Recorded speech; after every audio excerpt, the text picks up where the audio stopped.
नमस्कार, मैं हूं आशीष चित्रांशी और आप देख रहे हैं the news launcher. Bharatiya Janata party की सरकार मोदी की अगुवाई में 12 साल से पूरी दुनिया में डंका बजा रही है भारत का। नरेंद्र मोदी हमारे डंकापति, विश्वगुरु, 56 इंच की छाती वाले, प्रातः स्मरणीय, विश्व के सर्वाधिक लोकप्रिय नेता हैं और लाल किले की प्राचीर से उन्होंने पूरे गर्व के साथ बताया था कि वो संघ के एक स्वयंसेवक हैं। संघ ही उनके लिए माता और पिता जैसे है। संघ ने उन्हें मां जैसे संस्कार दिए हैं, पाला है संघ ने। अब नरेंद्र मोदी पर बहुत बड़ा सवाल मैं करने जा रहा हूं आज, बहुत गंभीर सवाल है। अगर हमारे माता पिता पर समाज में उंगली उठने लगे, हमारे माता पिता को आतंकी, असामाजिक, उपद्रवी इस टाइप का लोग बोलने लगे समाज में, हमारे माता पिता की एंट्री पड़ोसी अपने घरों में बंद करने लगे या दूसरे मोहल्ले में, दूसरे शहर में लोग एंट्री बैन करने लगे, फिर क्या होगा? अगर फिर मैं मुंह बंद करके बैठा हूं तो फिर मैं ऐसा कपूत हूं जो अपने माता पिता के संत्रास में भी इंजॉय कर रहा है। उसके मन के भीतर कुछ ऐसी कुंठाएं हैं। और नहीं तो अगर मैं वाकई मातृ पितृ भक्त हूं तो मैं खुल करके आऊंगा समाज के सामने कि मेरे माता पिता पर उंगली उठाने से पहले आओ मुझसे निपटो। गलत कहूं तो आप लोग बताओ। अब मैं खबर पे आता हूं, इससे पूरी भूमिका तैयार है। मोहन भागवत अमेरिका, कनाडा और यूके, यूनाइटेड किंगडम, इन 3 जगहों के दौरे पर जाने की तैयारी कर रहे हैं। बैग पैक हो रहा है, कपड़े इस्त्री किए जा रहे हैं, सब रेडी किया जा रहा है। आगे सुनेंगे तो आपको भीतर से हंसी जरूर आएगी कि मकसद क्या है। ठीक है, इस दौरे की तैयारी में है और जिन 3 देशों में जाने की तैयारी कर रहे हैं, उन देशों से जो आवाज आ रही है, काश हमारे देश के अंधभक्त वो आवाज सुन पाते।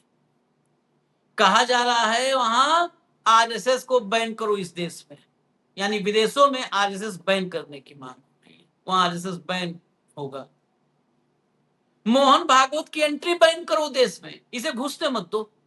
ये आदमी घुसेगा तो हमारे देश का अमन चैन बिगाड़ देगा। ये वहां कहा जा रहा है। चिट्ठी, ऑफिशियल चिट्ठी लिखी जा रही है और ऐसा नहीं कि कोई घर में बैठा लिख दे रहा है। अरे विदेश विभाग का प्रवक्ता, महत्वपूर्ण जो कमेटियां हैं उनके प्रवक्ता, उनके ऑफिस बियरर वो चिट्ठी लिख रहे हैं भाई, वो चिट्ठी लिख रहा है।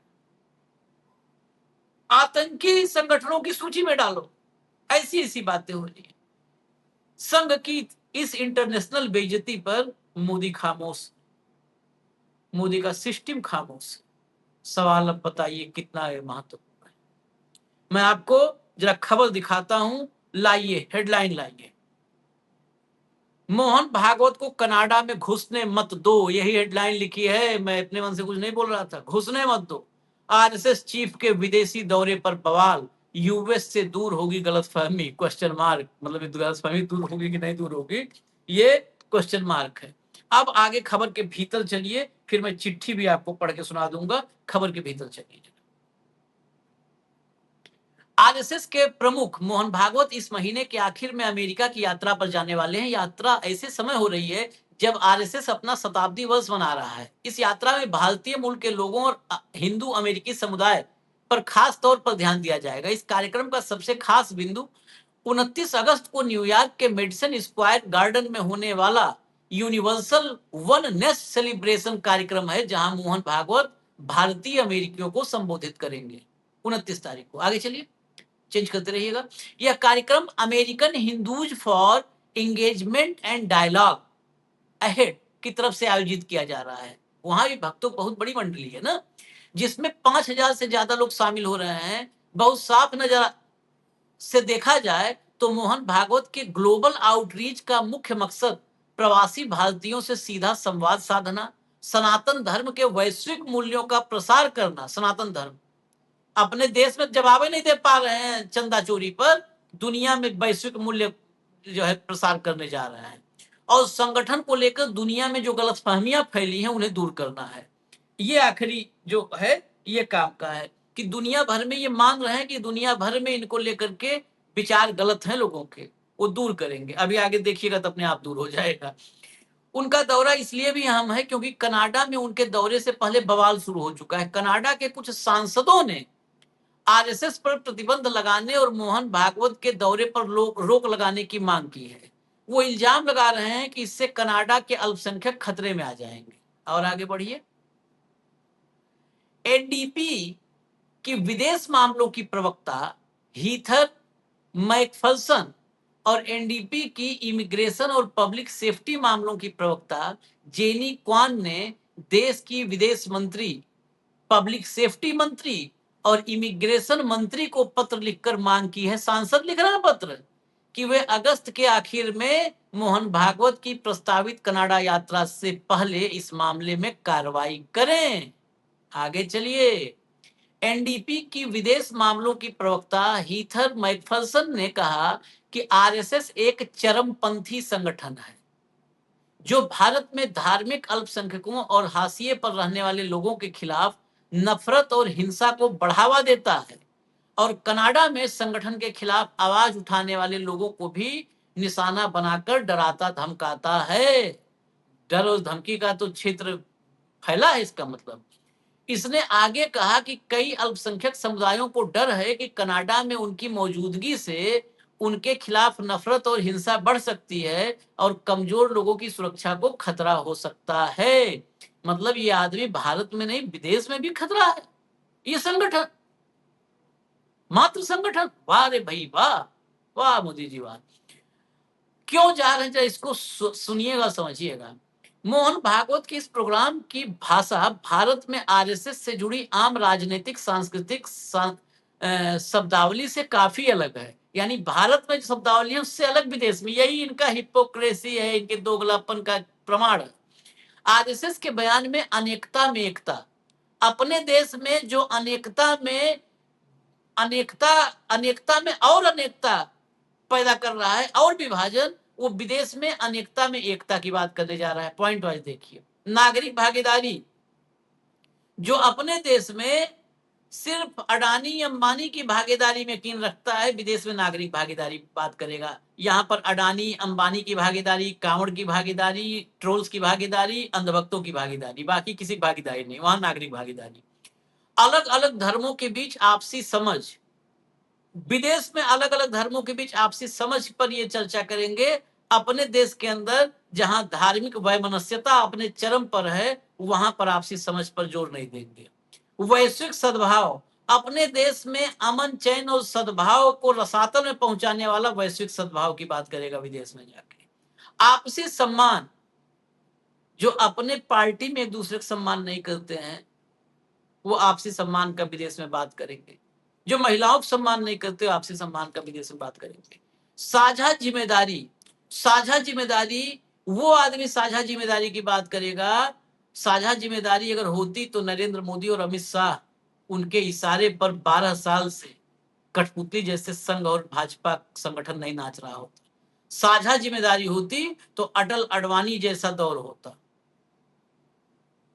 साझा जिम्मेदारी, यहां पर दो कव्वाल बाकी ताली बजा रहे हो और ये साझा जिम्मेदारी की बात करेंगे। साझा जिम्मेदारी में तो सब भागीदार होते हैं, सब निर्णय में, मतलब फैसलों में सबकी भागीदारी होती है। यहाँ तो कैबिनेट को नहीं पता होता है नरेंद्र मोदी क्या फैसला लेने वाले हैं, कैबिनेट को नहीं पता होता। आप सोच लो, ये साझे जिम्मेदारी की बात करेंगे। साझी जिम्मेदारी की बात करनी थी तो पहले नरेंद्र मोदी से करते, वैश्विक स्तर पे करेंगे।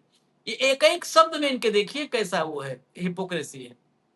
सेवा पर जोर दिया जाएगा। मेवा पर 12 साल से मेवा केंद्रित संगठन सेवा पर दुनिया में जाकर जोर देगा, और इस सोच के केंद्र में है वसुधैव कुटुंबकम। इसे रखा गया वसुधैव कुटुंबकम को, मोदी जी रख के आए थे, ये बचे हैं वसुधैव कुटुंबकम। अब थोड़ा आगे दिखा दिए, थोड़ा सा और है। मुझे लगता है थोड़ा और है, एक है। हाँ, मोहन भागवत ने हाल ही में मुंबई में कहा था कि भारत का लक्ष्य दुनिया पर प्रभुत्व जमाना नहीं है। ऐसा लग रहा है, देखिए, लक्ष्य प्रभुत्व जमाना नहीं है, ये कह के ऐसा फील होता है ना कि हमारा लक्ष्य नहीं तो हम जमा ही लिए होते। आप अभी दुनिया में ना 3 में हो ना 13 में हो, 143 करोड़ की मार्केट है, इसलिए लोग बुला के बैठा रहे हैं, कुर्सी दे रहे हैं। बाकी आप किस मामले में, तकनीकी में फिसड्डी, प्रोडक्शन में फिसड्डी, सिर्फ आप आयात का बाजार हो दुनिया के लिए, इसलिए बिठाया जा रहा है, लिख रहे हैं कि हमारा प्रभुत्व जमाना नहीं है लक्ष्य। अब आगे सुनिए, बल्कि नैतिक और आध्यात्मिक रूप से विश्वगुरु बनकर दुनिया का मार्गदर्शन करना है।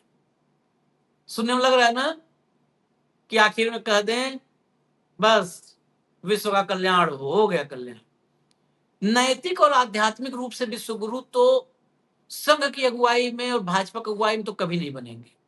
भाजपा और संघ की अगुवाई में हम सिर्फ काल्पनिक रूप से विश्वगुरु बन सकते हैं। नैतिक और आध्यात्मिक की जगह पर अगर यहाँ पे लिखा जाए कि संघ चाहता है कि हम काल्पनिक रूप से विश्वगुरु बने, तो ये मुमकिन है। काल्पनिक रूप से तो आप बन चुके हैं।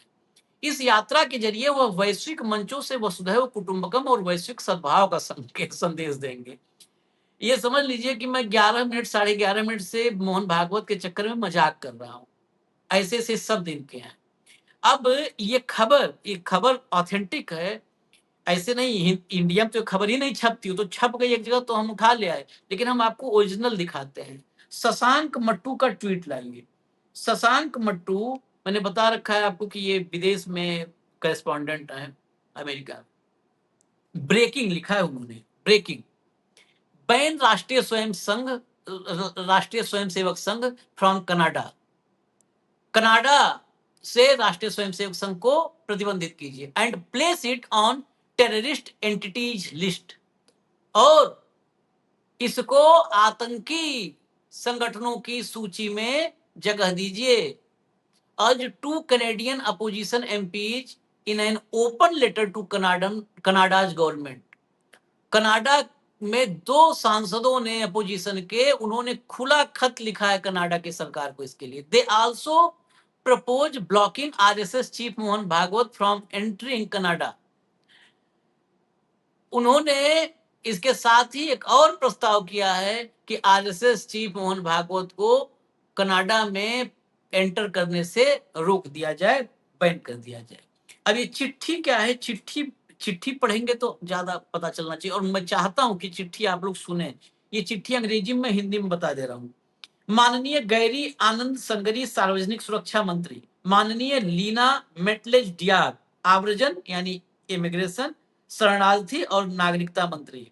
माननीय अनीता आनंद, विदेश मंत्री। 3 मंत्रियों के नाम चिट्ठी है। ईमेल द्वारा भेजा गया 7 अगस्त 2026। विषय अति आवश्यक कनाडा से आरएसएस का प्रतिबंध लगाने की मांग। माननीय मंत्रीगण, हम आपका तत्काल ध्यान कनाडा की प्रस्तावित यात्रा की ओर आकर्षित करना चाहते हैं, जो आरएसएस के नेता मोहन भागवत द्वारा अगस्त के अंत में की जानी है।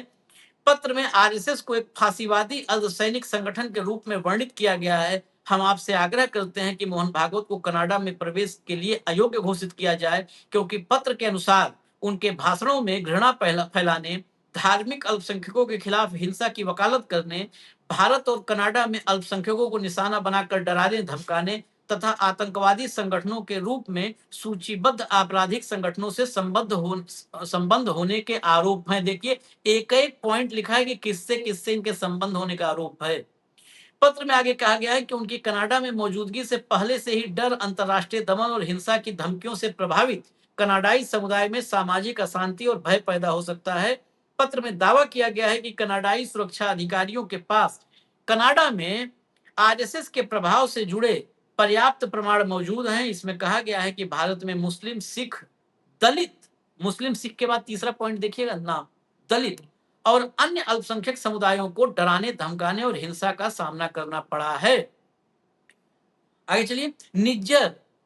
निज्जर जो कथित तौर पर भारत में बीजेपी के वरिष्ठ नेतृत्व से जुड़े थे और आरएसएस के सदस्य थे, की हत्या के बाद हमारी सरकार से कनाडाई नागरिकों को आरएसएस और उनके सदस्यों द्वारा बढ़ावा दिए और सक्षम किए जा रहे हिंसक उपद्रव से बचाने के लिए कार्रवाई करने की मांग और भी महत्वपूर्ण हो गई है।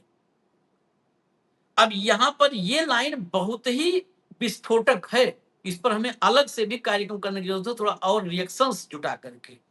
निज्जर जिसकी हत्या हुई थी, जिसमें भारत में बहुत हड़कंप है और कौन कौन मतलब रा के अफसर तक पे निशाना है, और भारत कर्नाटक संबंध खराब हो गया था, जस्टिन ट्रूडो के प्रधानमंत्री रहते, भयंकर मतलब सबसे बुरे दौर में चला गया था।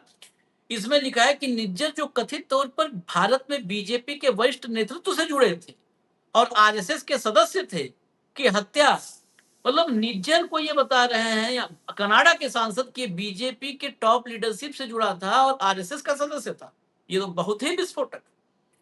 हाल के हफ्तों में संयुक्त राष्ट्र के मानवाधिकार विशेषज्ञों ने कनाडा से यह सुनिश्चित करने का आह्वान किया है कि सिख समुदाय के सदस्य आरएसएस सहित हिंदुत्ववादी चरमपंथी समूहों की हिंसक धमकियों से सुरक्षित रहें। न्यू डेमोक्रेट्स, जो एनडीपी लिखा है ना, न्यू डेमोक्रेट्स है, न्यू डेमोक्रेट्स पार्टी लंबे समय से कनाडा में आरएसएस पर प्रतिबंध लगाने, आरएसएस को आतंकवादी संस्थाओं की सूची में शामिल करने और उससे जुड़े नेटवर्क पर प्रतिबंध लगाने की मांग करते रहे। कनाडाई नागरिकों के खिलाफ विदेशी हस्तक्षेप और हिंसा को उकसाने के ठोस सबूतों के बावजूद आपकी सरकार ने आरएसएस के खिलाफ कार्रवाई करने से इनकार किया है। इसके बजाय हाल के महीनों में आपकी सरकार ने मोदी शासन के साथ संबंधों को फिर से मजबूत करने का काम किया है, जिससे कनाडा में कई अल्पसंख्यक समूहों को यह महसूस हो रहा है कि उनकी चिंताओं और उनकी सुरक्षा की अब लिबरल सरकार के लिए कोई अहमियत नहीं रह गई है। हम स्पष्ट करना चाहते हैं कि कनाडा में श्री भागवत की मौजूदगी कनाडाई नागरिकों के लिए खतरा होगी, उनका यहाँ स्वागत नहीं है। अब समय आ गया है कि आरएसएस और उसके सदस्यों पर कनाडा में प्रतिबंध लगाया जाए। सादर हीदर मैकफरसन, सांसद एडमंटन स्ट्रेथकोना, एनडीपी विदेश मामलों की आलोचक क्रिटिक, और जेनी क्वान, सांसद वैंकूवर ईस्ट, एनडीपी आवर्जन और सार्वजनिक सुरक्षा की आलोचक क्रिटिक। ये पूरी की पूरी चिट्ठी मैंने आपके सामने एज इट इज पढ़ दी, ताकि इसमें कोई गुंजाइश न रहे कि हम कुछ भी इसमें अपने तरफ से कोई भी मतलब मिश्रण कर पाए। इसको कहते ना कि इसमें हमने कुछ मिला दिया, हमने अफवाह फैला दी, हमने गलत खबर, गलत बयानी कर दी, कोई नहीं। No mixture, pure news. अब आप बताइए, ये डंका बजाए कि नहीं बजाए संघ वाले दुनिया भर में? इंटरनेशनल लेवल पर आज तक चलो देश में सवाल उठ रहे थे, कोई बात नहीं है, अंतरराष्ट्रीय स्तर पर भी अब सवाल जो है ये खड़े होने लगे हैं, और मतलब बड़ा प्रखरता से सवाल सामने आ रहा है। सांसद वहां के लिखल कि ये संगठन आतंकी संगठन संस्थाओं की सूची में इस संगठन का नाम डालो। मोहन बाबू, नरेंद्र मोदी कहाँ है? भारत का विदेश मंत्रालय, भाई संघ की सरकार चल रही है, प्रधानमंत्री लाल किले से बोले थे संघ की सरकार चल रही। अब इस खबर को आप जोड़िएगा, हमने कार्यक्रम किया था कल, शिंदे संघ का पूर्व प्रचारक, 1990 के दशक से जिसने संघ के प्रचारक की भूमिका निभाई, अमित शाह को लिखी चिट्ठी जिसमें संघ के प्रचारक ने यह बात कही थी। आप कह दोगे कि विदेशी सांसद हैं, ये सब देश विरोधी हैं, ये देश विरोधी। अब इसको आप मैच कर दीजिए संघ के प्रचारक वाली चिट्ठी से, जिसमें संघ के प्रचारक ने कहा कि संघ पर, विश्व हिंदू परिषद पर और बजरंग दल पर, इन तीनों पर तत्काल प्रतिबंध लगाया जाए, इनको आतंकी संस्थाओं की सूची में डाल दिया जाए। मोहन भागवत, इंद्रेश कुमार और बीएचपी के महासचिव के खिलाफ जांच बिठाई जाए, इन पर जांच करवाई जाए, और इन पर जांच करवाने के साथ पहले इनकी गिरफ्तारी की जाए, इनको गिरफ्तार करके तब इनकी जांच की जाए। संघ के प्रचारक ने बताया था कि ये बम 2000 के दशक में जो कई 2000 के आसपास कई बड़ी घटनाएं हुई विस्फोट वगैरह की, उनके संबंध में इनकी जांच की जाए। उसने यहां तक बताया कि 2003 में जो बम की ट्रेनिंग, बम बनाने की ट्रेनिंग दी जा रही थी, उसमें वो खुद मौजूद था, उसको भी ट्रेनिंग दी गई थी। ट्रेनिंग देने वाला बीएचपी महासचिव था, उसका नाम बताया, सब कुछ। भारत में बताइए, मोदी जी जिस पर गर्व करते हैं, भारत में उसका प्रचारक कहता है प्रतिबंधित कर, विदेश के सांसद कहते हैं प्रतिबंधित कर, और आरोप इतने संगीन जितने हो सकते हैं। इससे ज्यादा संगीन दुनिया में आज की तारीख में कुछ भी नहीं। जितने संगीन आरोप हो सकते हैं, संगीन नहीं, संगीनतम आप कह लीजिए, वो सारे आरोप लग रहे हैं। और ये संस्था कहती क्या है? हम मनुष्य निर्माण कर रहे हैं। इस संस्था प्रचारक क्या कहता है कि बम निर्माण की ट्रेनिंग दे रहे थे। ये कहते हैं हम मनुष्य निर्माण कर रहे हैं। अब हम क्या कहें इसके आगे? सब तो आप लोग के सामने रख दिया है। अब दूध का दूध, पानी का पानी आप लोग कर लीजिए। अंधभक्तों से तो कोई उम्मीद नहीं है। उनके लिए देश सबसे आखिरी पायदान पर है। वो फर्जी सब राष्ट्रवाद, देशभक्ति की बात करते हैं, आखिरी पायदान पर है। जिस दिन पूरी दुनिया तबाह हो जाए, उसमें भी वो देश के बारे में नहीं सोच रहे हो। उनके लिए आखिरी पायदान पर है। उनके लिए पहले पायदान पर मोदी है। पहले पायदान पर मोदी है। मोदी के बाद नफरत है और नफरती इकोसिस्टम है। फिर भाजपा संघ है और फिर देश भर में अलग अलग हिस्सों में गोरक्षक के नाम पर, गांव के नाम पर उपद्रव है। देश तो उनकी प्रायोरिटीज में कहीं है ही नहीं है साहब, कहीं नहीं है। आपको यकीन नहीं होता है तो आप लोग भी चिंतन कीजिएगा और हमारी बात नहीं मानिएगा। हम तो रोज कहते हैं, आप ये दुनिया में और देश में जो हो रहा है उसको देखिए। इजाजत दीजिए मुझे। नमस्कार।